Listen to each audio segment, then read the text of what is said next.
बिस्मिल्लाहिर्रहमानिर्रहीम, अस्सलामुअलैकुम और मैं हूं आपकी मेजबान सुंबल सियाह। नजर डालते हैं अब तक की अहम तरीन खबरों पर। सियालकोट चेयरपर्सन टास्क फोर्स बराए प्राइस कंट्रोल पंजाब सलमा भट्ट का प्रेस कॉन्फ्रेंस से खिताब करते हुए कहा कि सियालकोट मुतवस्सित तबका तक अशिया खुर्दनोश मुकर्ररा नरखों पर फरहमी अवलिन तरजीह है। प्राइस कंट्रोल टास्क डिमांड और सप्लाई चेन का जायजा ले रहे हैं, होल सेलर, आढ़ती और किसानों तक पहुँच रहे हैं।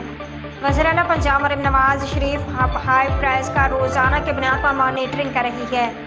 पंजाब एनफोर्समेंट रेगुलेटरी अथॉरिटी का क़याम अमल में लाया जा रहा है। प्राइस कंट्रोल मजिस्ट्रेट्स अजाफी ड्यूटी कर रहे हैं। आवाम का सबसे बड़ा दो वक्त की रोटी है, महंगाई है। पंजाब एनफोर्समेंट रेगुलेटरी अथॉरिटी का क़याम मकसद महंगाई को कंट्रोल करना है। सप्लाई चेन मैनेजमेंट का अदारे के क़याम में अमल में लाया जा रहा है। फार्मिंग से प्रोडक्शन बढ़ाने तक के प्रोसेस को रिव्यू कर रहे हैं। रियल टाइम डिमांड के देखते हुए दालों और अशिया ज़रूरिया के इम्पोर्ट का मुकम्मल हिसाब रखा जाएगा।